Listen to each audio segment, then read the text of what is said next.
The ships appeared on the horizon at dawn. French warships, their cannons aimed at the port of Port-au-Prince. But this wasn't 1791. This was 1825, and Haiti had already won its independence 21 years earlier. The messenger who rode into the capital that morning carried an ultimatum that would reshape history. Not a declaration of war, but something far more insidious. A ransom note for freedom itself. Pay us for the slaves you freed, or we invade again. What happened next would become the greatest cover-up in colonial history. Not just the erasure of a revolution, but the invention of a new kind of warfare. Economic strangulation disguised as justice. This is the story of how France made Haiti pay for its own liberation, and how the world helped them bury it. The year was 1791. Saint-Domingue was the crown jewel of the French Empire, the most profitable colony in human history. Its sugar plantations generated more wealth than all 13 American colonies combined. That wealth was built on the backs of 500,000 enslaved Africans. They outnumbered their white masters 10 to 1. But numbers meant nothing when you controlled the whips, the guns, and the law. Then something unprecedented happened. The enslaved didn't just rebel, they won. Toussaint Louverture, a former coachman who taught himself to read, outmaneuvered Napoleon's generals. Jean-Jacques Dessalines, who bore the scars of slavery on his body, united rival factions into an unstoppable force. By 1804, they had achieved what many thought impossible. The first and only successful slave revolution in human history. But victory came with a price the revolutionaries couldn't imagine. They had committed the ultimate crime in the eyes of the colonial world. They had proven that enslaved people could govern themselves. Every plantation owner in the Americas watched Haiti with terror. Every colonial power understood the implications. If 500,000 enslaved Africans could defeat Napoleon's army, what was stopping millions of others from trying the same? The answer was simple. Make an example of Haiti that would echo through centuries. The French called it the Great Silence. Archives were purged. Military reports were classified. News of the revolution was suppressed across Europe and the Americas. Textbooks were rewritten to minimize what had happened. But silence wasn't enough. Haiti needed to be punished. Not just defeated, but destroyed as an example. 21 years after independence, King Charles X of France devised a plan more devastating than any military invasion. He would make Haiti pay for its freedom. Literally. The ultimatum was delivered by 14 French warships anchored outside Port-au-Prince. 150 million francs. Compensation for property losses suffered by French colonists. Property that included the enslaved people who had freed themselves. The sum was astronomical, equivalent to $20 to $30 billion in today's money. More than Haiti's entire national budget for decades to come. Pay it or face invasion by the French Navy. Haitian President Jean-Pierre Boyer faced an impossible choice. His young nation had survived one war of independence. Could it survive another? The French fleet waiting offshore suggested the answer was no. The international community offered no support. The United States, still a slave-holding nation, refused to even recognize Haiti's independence.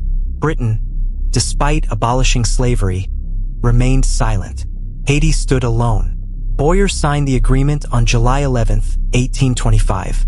Haiti would pay the ransom, but the country didn't have 150 million francs. Few nations on earth did, so Haiti had to borrow the money from French banks at punishing interest rates. The same French institutions that had profited from slavery would now profit from freedom. It was economic genius disguised as justice. The man orchestrating this financial stranglehold was Baron de Macaw, France's Minister of the Navy. His correspondence, buried in French archives for over a century, reveals the calculated nature of the plan. The indemnity will ensure Haiti remains economically subordinate to France for generations. He wrote to King Charles X. We lose a colony but gain a debtor. De Macaw understood what modern economists would later call debt peonage. Haiti would spend the next century and a half paying for its own liberation. The first payment was due immediately. Haiti had to liquidate its gold reserves, raise taxes, and cut government spending. Schools that might have been built remained blueprints. Roads that could have connected the country stayed unpaved. Hospitals that might have saved lives were never funded. Every franc sent to France was a franc not invested in Haiti's future. The economic impact was immediate and devastating. By 1838, Haiti was paying nearly half its national budget to service the debt. The country that had once been the world's largest sugar producer could barely feed its own people. French banks, meanwhile, grew rich on Haitian interest payments. The Credit Industriel et Commercial, founded in 1859, used Haitian debt as collateral for its expansion across Africa and Asia. The profits from slavery had evolved into the profits from freedom. But the financial stranglehold was only half the strategy. The other half was erasure. French historians began rewriting the story of the Haitian Revolution before the ink was dry on the indemnity agreement. What had been a stunning military victory became a chaotic uprising. What had been brilliant strategy became savage violence. The Bibliothèque Nationale in Paris contains dozens of histories of the period published between 1825 and 1900. The pattern is consistent. The revolution is minimized, the leaders are demonized, and the independence is portrayed as temporary insanity that France had to correct. One 1845 history describes Toussaint Louverture as a savage who briefly deluded himself into thinking he could govern.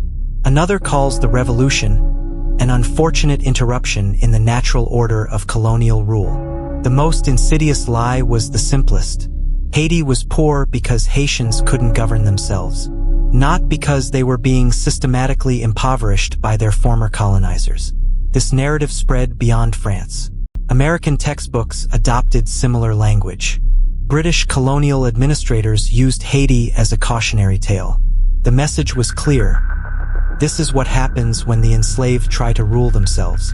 The cover-up worked so well that even today, many people believe Haiti's poverty is natural rather than manufactured. The debt consumed Haiti for over a century. Presidents rose and fell, but the payments to France continued. Every year, ships loaded with Haitian coffee, sugar, and cotton sailed to French ports. The profits went straight to French banks. By 1900, Haiti had paid more in debt service than it had received in loans. But compound interest meant the debt kept growing. The country was trapped in a cycle designed to never end. The human cost was staggering. Haiti's literacy rate in 1900 was among the lowest in the Americas. Not because Haitians couldn't learn, but because every franc spent on education was a franc not available for debt service. Infant mortality soared. Life expectancy plummeted. The country that had once exported food struggled with famine. French officials knew exactly what they were doing. Internal memos from the 1880s described the debt as a mechanism for permanent subordination. The goal wasn't just payment, it was prevention. Prevention of Haitian prosperity that might inspire other colonized peoples. The debt was finally paid off in 1947, 122 years after it was imposed. Haiti had paid France the equivalent of $50 billion in today's money for the crime of freeing itself from slavery. But by then, the damage was permanent. Haiti's economy had been systematically underdeveloped for over a century. The country that might have become the beacon of black self-determination had been reduced to the poorest nation in the Western Hemisphere. The timing of the final payment was no coincidence. In 1947, colonialism was crumbling worldwide. India was gaining independence. Africa was awakening to liberation movements. The last thing colonial powers needed was for people to remember that Haiti had successfully done this more than a century earlier. So the story remained buried. French schools didn't teach it. American universities ignored it. The greatest anti-colonial victory in history became a footnote, if it was mentioned at all. Modern French politicians still struggle with this legacy. In 2003, President Jacques Chirac acknowledged that the indemnity had strangled Haiti's economy. But acknowledgement is not reparation. French President Emmanuel Macron visited Haiti in 2015 and called the debt a historic error. But when Haitian officials asked for reparations, French diplomats suddenly became very quiet. The mathematics are stark. Haiti paid France $50 billion over 122 years. With compound interest, that debt would be worth over $100 billion today. France's entire foreign aid budget is less than $12 billion annually. The money Haiti sent to France didn't disappear. It built railways, funded colonial expansion, and capitalized the banks that still dominate French finance today. BNP Paribas, Société Générale, Credit Lyonnais all have roots in the institutions that profited from Haitian debt. Meanwhile, Haiti remains trapped in cycles of poverty, political instability, and natural disaster vulnerability. The country that should have had 150 years to build resilient infrastructure instead spent those years paying for its freedom. The cover-up extends beyond economics into culture and memory. The Haitian Revolution challenged fundamental assumptions about race, freedom, and human capacity. Its erasure allowed those assumptions to persist. When people ask why Africa struggled after independence, they forget that Haiti showed successful black self-governance was possible as early as 1804. When economists debate development theory, they ignore the century-long case study of systematic underdevelopment that Haiti represents. The historiography of the revolution remained distorted well into the modern era. It wasn't until the 1960s that serious scholars began reconstructing what actually happened. Even then, their work remained largely confined to academic circles. C.L.R. James's The Black Jacobins, published in 1938, was one of the first comprehensive accounts to treat the revolution as world historical rather than regional curiosity. But James was a Trinidadian Marxist writing for a small audience. His work didn't reach mainstream education for decades. The silence was so complete that when the Haitian government finally announced in 2003 that it would seek reparations from France, many international observers were genuinely surprised to learn about the debt at all. French responses revealed the ongoing power of the cover-up. Government officials claimed the payments had been mutual agreements, rather than extortion. They suggested Haiti should be grateful for French development assistance in the modern era. The cognitive dissonance was stunning. France was offering millions in aid to the country it had spent over a century systematically impoverishing. But the most insidious aspect of the cover-up was how it shaped Haiti itself. Generations of Haitian leaders internalized the narrative of natural poverty and innate inability to govern. The debt wasn't just financial, it was psychological. This internalized oppression helps explain Haiti's political instability. When a society is told for over a century that it can't govern itself, some people start to believe it. The revolution's legacy of pride and possibility was systematically eroded by economic warfare and historical erasure. The story extends beyond Haiti and France. The model pioneered with the Haitian indemnity became a template for economic imperialism worldwide. Debt as a tool of control. Historical narratives as weapons of subordination. When African nations gained independence in the 1960s, they often found themselves trapped in similar debt structures. The terminology changed from indemnity to development loans, but the mechanisms remained familiar. Borrow money for independence, then spend generations paying it back. The World Bank and International Monetary Fund, created in the aftermath of World War II, institutionalized these practices. Structural adjustment programs forced developing nations to prioritize debt service over social development. Haiti's experience was the prototype. Modern debt forgiveness campaigns often miss this historical context. They treat third world debt as an unfortunate byproduct of globalization rather than a deliberate tool of control with roots in colonial exploitation. The Haitian example shows how economic warfare can be more effective than military conquest. Bullets run out, bombs explode, but debt compounds forever. France never had to reconquer Haiti militarily. The indemnity accomplished what Napoleon's armies could not. Complete subordination disguised as voluntary agreement. The legal framework was crucial to the cover-up. By calling the payments indemnity rather than ransom, France created an aura of legitimacy. International law recognized the right of nations to seek compensation for property losses. The fact that the property in question was human beings was conveniently overlooked. This legal fiction allowed other powers to ignore the obvious injustice. If France had simply invaded Haiti and stolen $50 billion, the international community might have objected. But since Haiti agreed to pay, the theft was technically legal. The precedent was terrifying. Any formerly colonized nation could potentially be forced to compensate its former colonizers. The implications kept independence movements quiet about the Haitian model for decades. Even today, legal scholars debate whether the Haitian indemnity constitutes a crime under international law. The Rome Statute that established the International Criminal Court didn't exist in 1825. But the principles of theft, extortion, and economic war crimes have deep historical roots. French archives contain thousands of documents related to the Haitian debt. Most remained classified until the 1990s. Some are still restricted. The paper trail reveals a bureaucracy of exploitation that functioned with industrial efficiency. Monthly reports tracked Haitian payment schedules. Annual assessments evaluated the colony's ability to increase remittances. Diplomatic correspondence coordinated with other European powers to maintain economic pressure.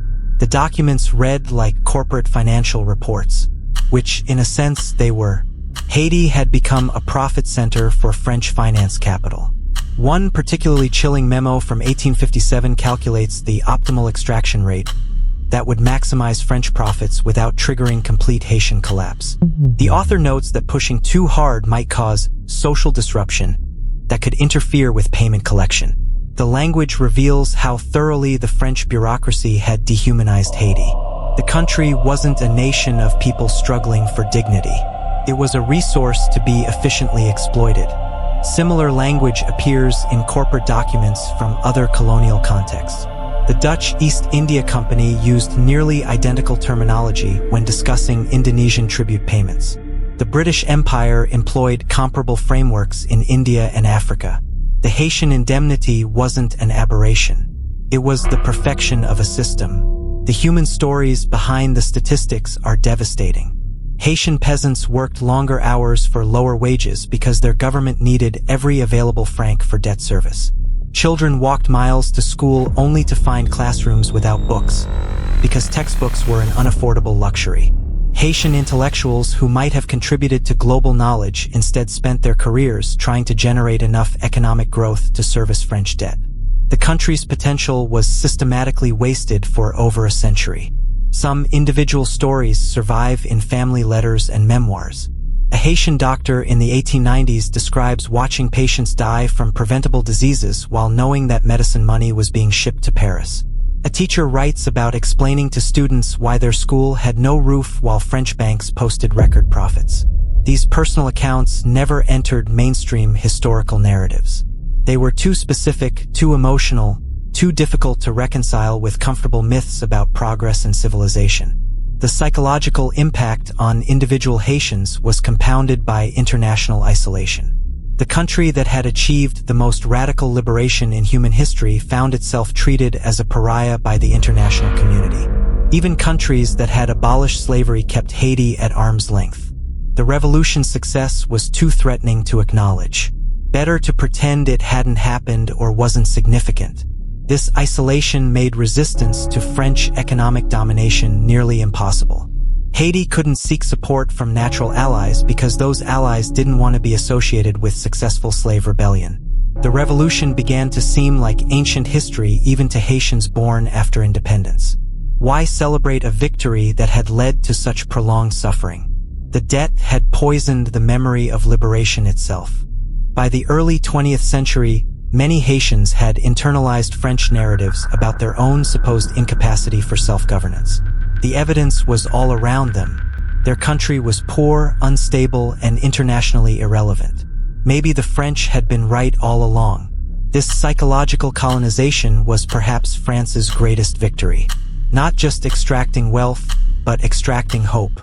The international dimension of the cover-up reveals how deeply colonial powers feared the Haitian example.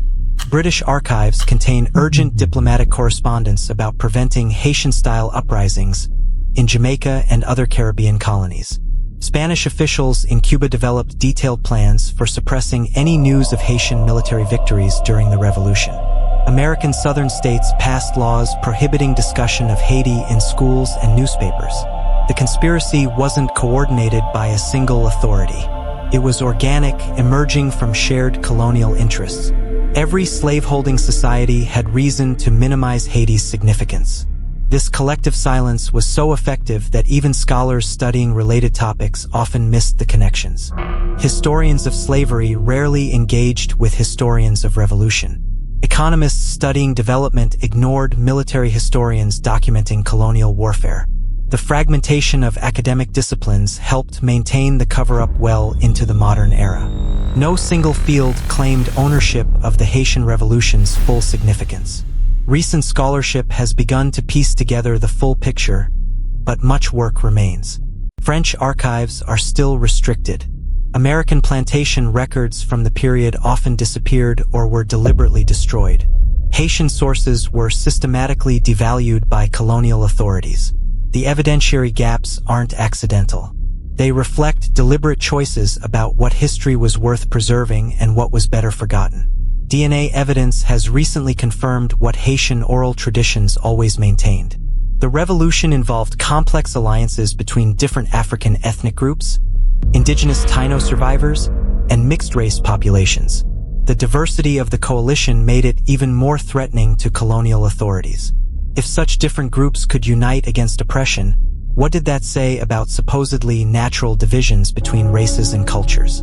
The revolution challenged not just slavery but the entire intellectual framework that justified European dominance. Archaeological evidence from former plantation sites tells similar stories. Weapons caches buried during the revolution show sophisticated military planning. Hidden schools reveal educational networks that colonial authorities never suspected.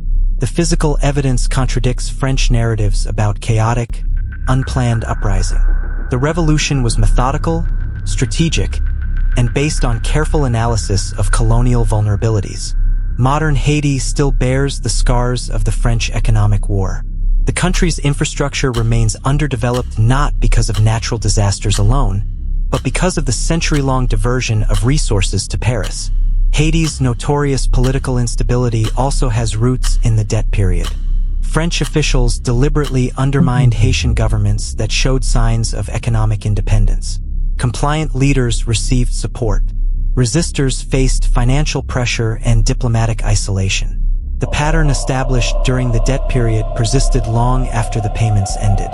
International powers continued treating Haiti as a client state rather than a sovereign nation. The 1915 American occupation, the multiple international interventions, the ongoing conditional aid programs all reflect assumptions about Haitian incapacity that originated with French propaganda. Breaking this cycle requires more than economic development. It requires historical truth-telling that acknowledges how Haiti's poverty was manufactured rather than inevitable. Some progress has been made. The 2004 bicentennial of Haitian independence generated renewed international attention to the revolution's significance. Scholars like Laurent Dubois, Carolyn Fick, and David Jegus have produced sophisticated analyses that treat Haiti as central to world history rather than peripheral curiosity. But popular understanding still lags behind academic scholarship.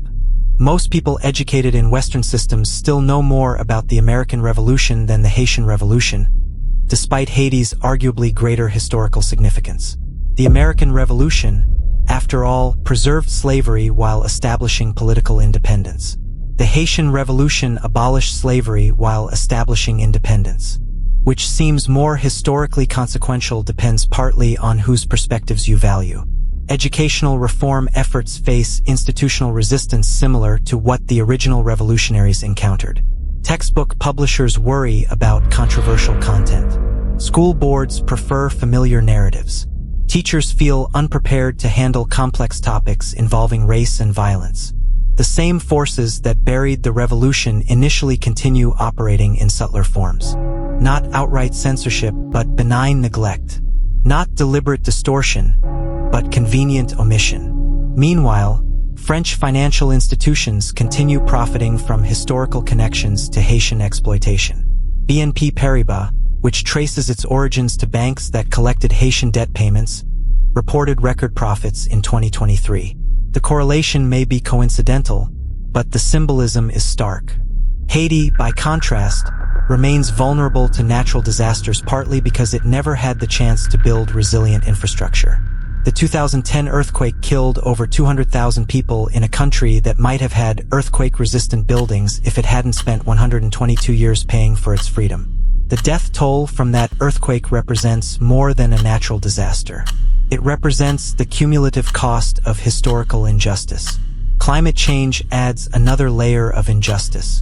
Haiti faces rising sea levels and intensifying hurricanes despite contributing virtually nothing to global carbon emissions. The country that was impoverished by colonial exploitation now faces additional punishment from industrial pollution it didn't create. The parallel isn't coincidental. The same economic systems that extracted wealth from Haiti for over a century also produced the fossil fuel emissions now threatening the island's survival. Environmental justice and historical justice converge in Haiti's contemporary crisis. Addressing one requires confronting the other. Recent efforts to quantify reparations face enormous methodological challenges. How do you calculate compound interest on historical trauma? How do you measure the opportunity cost of 122 years of misdevelopment? Economists working with Haitian officials have produced estimates ranging from $100 billion to $300 billion. The range reflects genuine uncertainty about complex calculations spanning nearly 2 centuries. But the precision of the numbers matters less than the acknowledgement of the principle. France benefited from Haitian payments that were fundamentally illegitimate. Some form of compensation is therefore morally required, regardless of the exact amount. French resistance to reparations discussions reflects ongoing investment in historical narratives that justify past actions. Admitting the indemnity was theft would require confronting uncomfortable truths about French national mythology. The standard French defense emphasizes the voluntary nature of Haiti's agreement to pay. This argument ignores the coercion involved when 14 warships enforce a financial ultimatum. Similar logic could justify any extortion scheme. Pay the ransom or face the consequences isn't really a choice. It's a threat disguised as negotiation. International law has evolved since 1825 to recognize economic coercion as a form of aggression. The principles that would condemn the Haitian indemnity already exist. What's missing is the political will to apply them retroactively. The precedent would be significant. If Haiti can seek reparations for colonial exploitation, so can dozens of other formerly colonized nations. The financial implications for European powers would be staggering. This helps explain the continued resistance to Haiti's claims. It's not just about Haiti. It's about the entire architecture of global inequality that traces back to colonial extraction. Supporters of reparations argue that the cost of not addressing historical injustice exceeds the cost of reparations themselves. Ongoing poverty, political instability, and environmental vulnerability in formerly colonized regions creates global problems that affect everyone.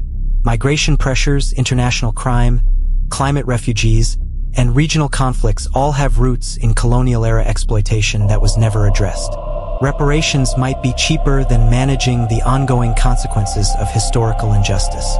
The moral argument is even stronger than the practical one. The Haitian Revolution represented humanity at its best. People willing to die for universal freedom deserved support, not economic warfare designed to punish their success. The fact that they were punished instead reveals something disturbing about how power operates globally. Justice isn't just about legal procedures. It's about who has the strength to enforce their version of fairness. Haiti lacked that strength in 1825.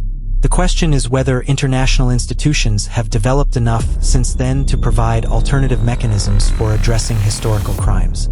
The International Court of Justice, the International Criminal Court, and various UN bodies theoretically offer venues for pursuing reparations claims. But their effectiveness depends on great power cooperation that hasn't historically been forthcoming when colonial crimes are involved. Haiti's reparations campaign therefore represents a test case for whether international law can evolve beyond its colonial origins. The institutions created by imperial powers to manage global affairs now face pressure to address imperial crimes. The outcome will say something important about whether the international system can reform itself or whether it remains fundamentally committed to protecting the winners of historical exploitation. For Haiti, the stakes are existential. The country faces compounding crises that trace directly to the century-long extraction of resources that should have funded development.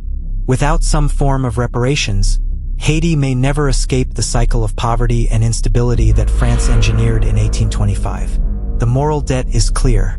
France owes Haiti far more than money. It owes acknowledgement, apology, and active support for Haitian development. Anything less perpetuates the crime that began 2 centuries ago. But moral clarity doesn't guarantee political action. The same power imbalances that enabled the original indemnity continue operating today. France is still stronger than Haiti.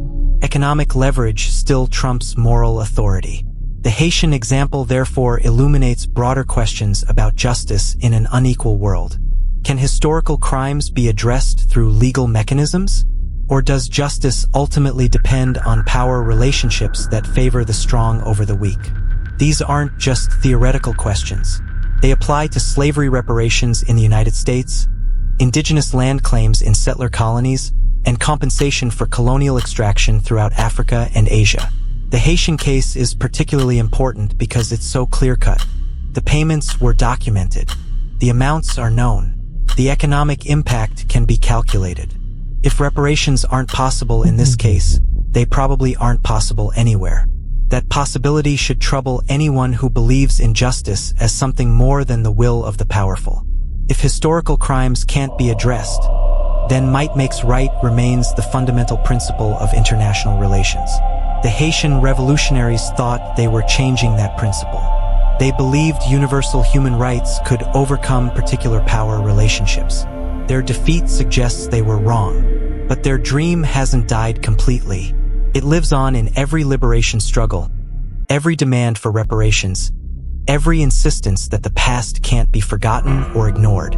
The cover-up of the Haitian Revolution was successful for nearly 2 centuries. But cover-ups are fragile things. They depend on continued silence from too many people with too many different interests. Eventually, someone talks. Documents surface. Scholars ask uncomfortable questions. The truth becomes harder to suppress than to acknowledge. We may be reaching that point with Haiti. The bicentennial in 2004 generated unprecedented international attention. Climate change has made Haiti's vulnerability impossible to ignore.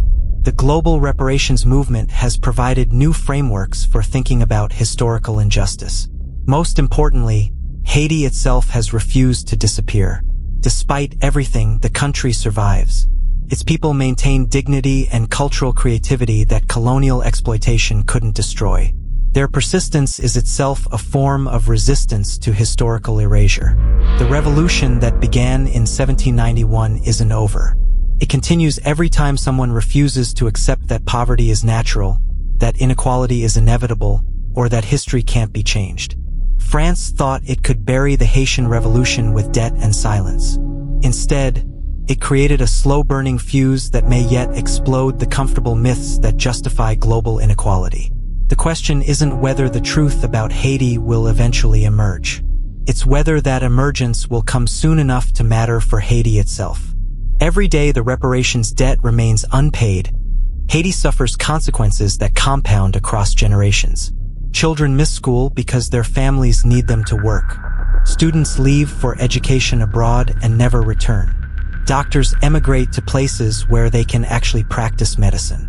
The human capital that Haiti has exported over 2 centuries represents another form of reparations paid in reverse. Haitian nurses in New York hospitals, Haitian professors in Paris universities, Haitian engineers in Canadian cities all represent resources that might have developed Haiti if the country hadn't been systematically impoverished. This brain drain isn't natural. It's the predictable result of policies designed to keep Haiti economically subordinate. French officials in the 19th century explicitly hoped that economic pressure would force educated Haitians to emigrate, leaving behind a more pliable population. The strategy worked so well that it became a model for managing other inconvenient populations. Make life unbearable at home, then blame the victims for choosing to leave. Modern immigration debates rarely acknowledge this history.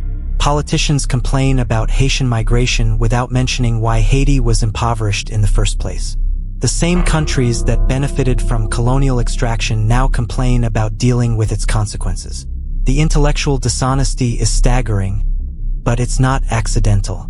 Acknowledging the colonial roots of contemporary migration would raise uncomfortable questions about responsibility and obligation. If France impoverished Haiti through systematic exploitation, doesn't France have some responsibility for helping Haitian migrants? If the United States collaborated in Haiti's isolation, doesn't America owe something to Haitian asylum seekers?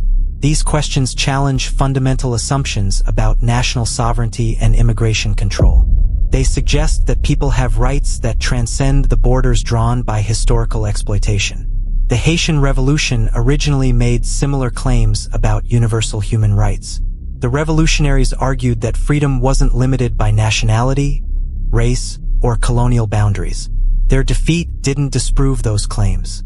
It just postponed their vindication. That vindication may be coming through unexpected channels. Climate change is forcing new thinking about environmental justice. Global inequality is generating political instability that affects everyone.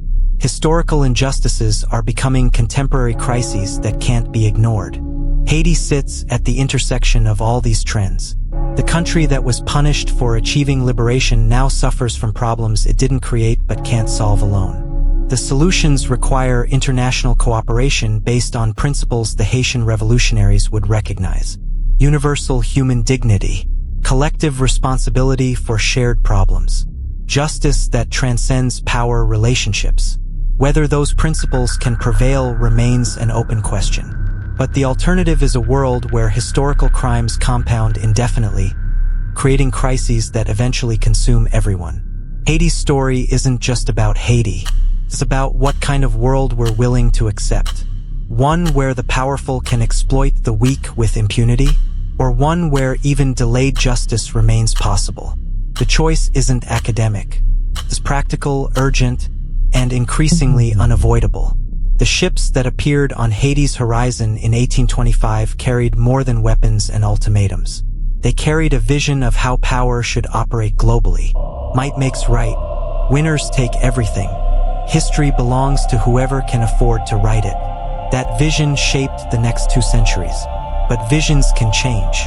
The revolution that terrified colonial powers in 1804 might yet inspire different approaches to global justice.